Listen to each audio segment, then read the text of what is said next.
In the 24 years since Gladiator came out, I've rewatched that film countless times. And yes, Maximus, I am always entertained. It's a masterpiece of cinema and very fine storytelling, so I was hyped to find out that a sequel was coming. If you waited this long for a follow-up, you'd expect it to be special, right? And in many ways, it is. There's visual spectacle, some excellent performances, CGI sharks, it's all there. But I left the cinema feeling somewhat hollow and disappointed. And as a writer, I think I know the reason why. The script underpinning this dazzling film is a glorious mess. So let's talk about why that is, because it's fun and we might learn something. Oh, and spoilers, obviously. Gladiator 2 takes place 16 years after the original film, and centres on Lucius, this kid, who was heir to the Roman Empire. It turns out that the dream of a free Rome, the dream that Maximus died for, didn't quite come to pass. And the power vacuum that was left after Emperor Commodus' death led to a load of political backstabbing that meant poor Lucius had to flee Rome, go into hiding, and spend his formative years in the looming shadow of the Roman Empire.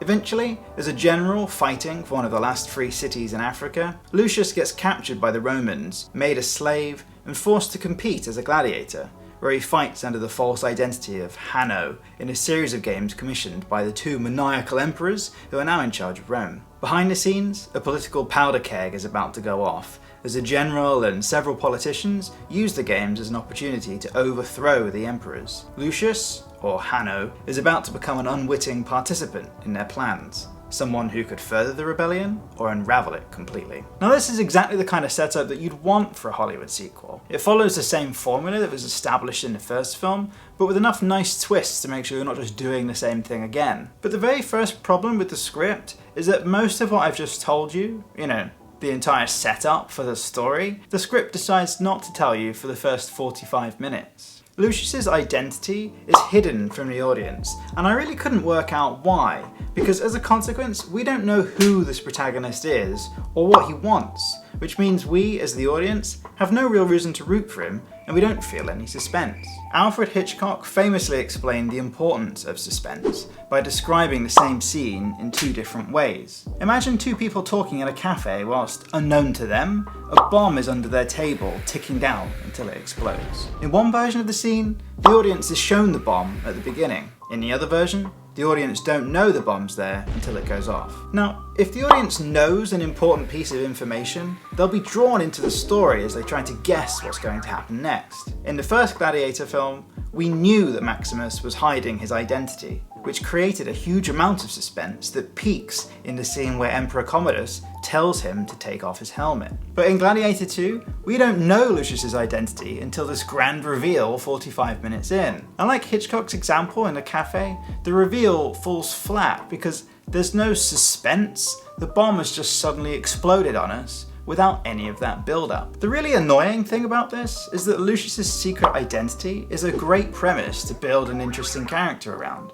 If we'd spent some time at the beginning seeing Rome unravel after Maximus's death, if we'd seen the young Lucius flee the Empire, seen him suffer while living in exile and forced to keep his identity hidden, we would have understood who this guy was, and we would have sympathised with him and felt a huge amount of suspense as he's once again drawn back to Rome. Instead, his background is left largely a mystery. We see he has a wife and there's some African dude that he's friends with, but they're both killed off pretty quickly for some cheap sympathy, and basically never mentioned again. The other problem with Lucius's character is that he has no clear arc or direction. As a result, his motivation seems to shift in every scene. One minute he hates the Empire, or hates his mother, or hates the general who killed his wife. Then the next, he's waxing lyrical about the dream of Rome, or reciting poetry, or pledging his support to his mother for no real reason, or suddenly supporting the general who killed his wife, again for no real reason. His actions don't feel genuine to the audience because there's no emotional through line,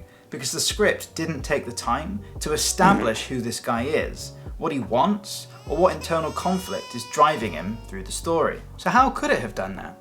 Well, let's take a pause here on Lucius and look at some of the other elements of the story, because there are some really good ideas sprinkled in here that could have worked if they were just fleshed out a bit differently.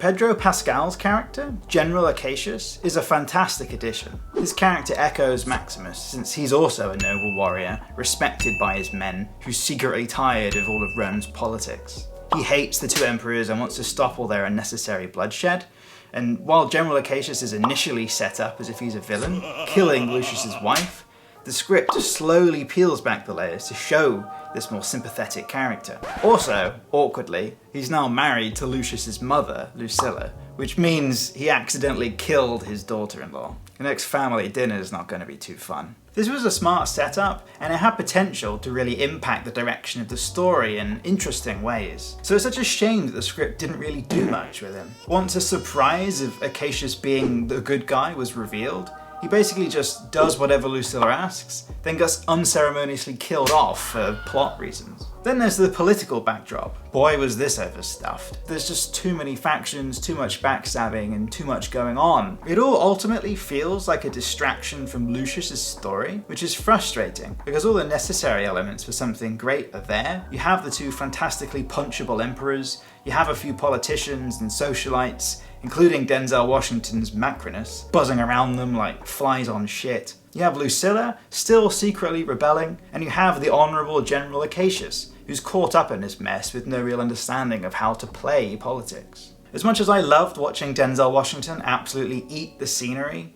his character Macronus was given far too much attention by the script. Instead of focusing on the simple, easy-to-hate emperors, the script again tries to surprise the audience by suddenly turning Macronus into the real villain, dumping the two emperors we already hated, and using up more screen time to develop Macronus into the real bad guy. It's too much, you know? I mean, this story has more villains than Spider-Man 3. As a general rule, don't have more villains than Spider-Man 3.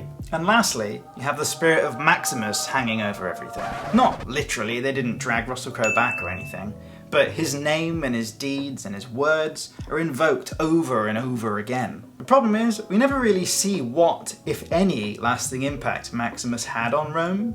The only thing that we are told, again in another surprise twist for the audience, is that Maximus was actually Lucius's father. This cheapens the ending of the first film, where Maximus died and was reunited with his family. That ending's kind of ruined when you know that Lucius and Lucilla were also his family, and that maybe it would have been a good idea for Maximus to not die and stay alive to protect them instead. Plus, the dude was defined by his honour, so it was kind of a character assassination to have him cheating on his wife. You could certainly read into the first film's subtext and guess that those two had a romantic relationship, but making it explicit? I don't know. That idea should have been left on the cutting room floor, in my opinion. So how might you fix this glorious mess of a story? Well, it's not actually as hard as it sounds, because all of the great ideas are in there.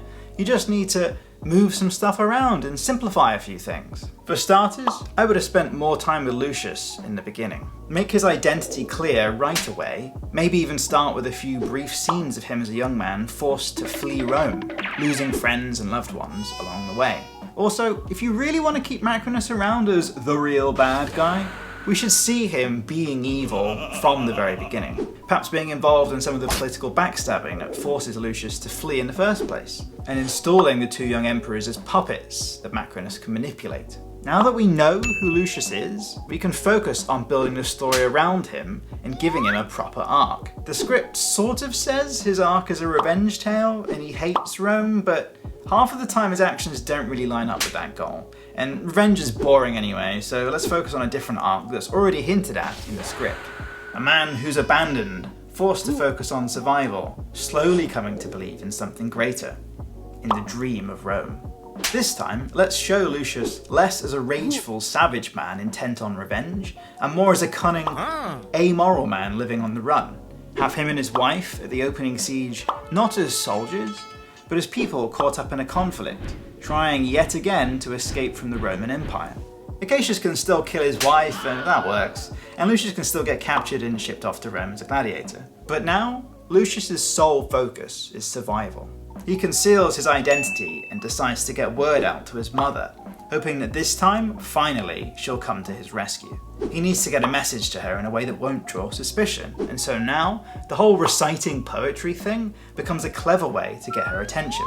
In the meantime, his fights in the arena would be defined more by his cunning and his survival instincts, which fits with his character of a nobleman who's been living on the run. And then we move over to General Acacius. His stuff works, so let's keep that the same. Except this time, he's hatching a plan to overthrow the emperors and their dastardly advisor and the real bad guy, Macrinus. Just like before, his plans get interrupted when his wife Lucilla discovers her son is alive and fighting as a gladiator. And of course, like before, their attempt to rescue him goes horribly wrong.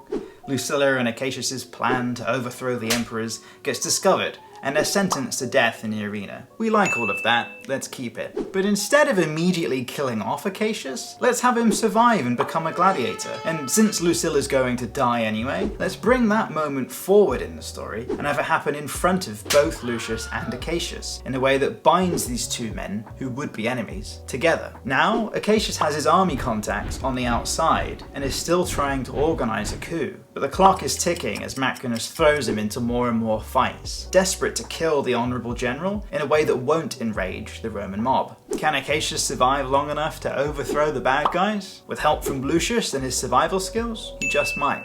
Slowly, as the two men form an uneasy alliance, Lucius begins to learn from the older man's honourable behaviour. Acacius tells him about a man he once served under, a general who became a slave, who became a gladiator, who became the saviour of Rome.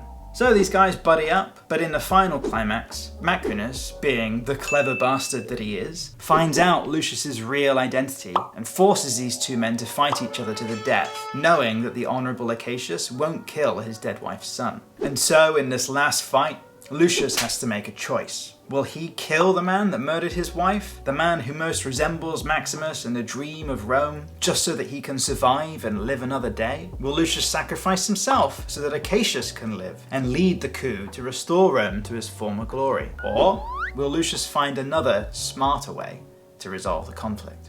I don't actually know, I'll leave you to come up with whatever ending you prefer. But either way, with a few tweaks, I think Gladiator 2's script could have been really special. If it had been clearer with the protagonist's arc, and spent less time on all the villains, and leaned into General Acacius' character to make him a larger part of the story, it could have been a film that, like the original, I'll still be watching 24 years later. But enough about me. What do you think? Was there anything that I missed? Did you like the story in Gladiator 2? Let me know in the comments. Oh, and subscribe and all that jazz. Until next time, keep writing.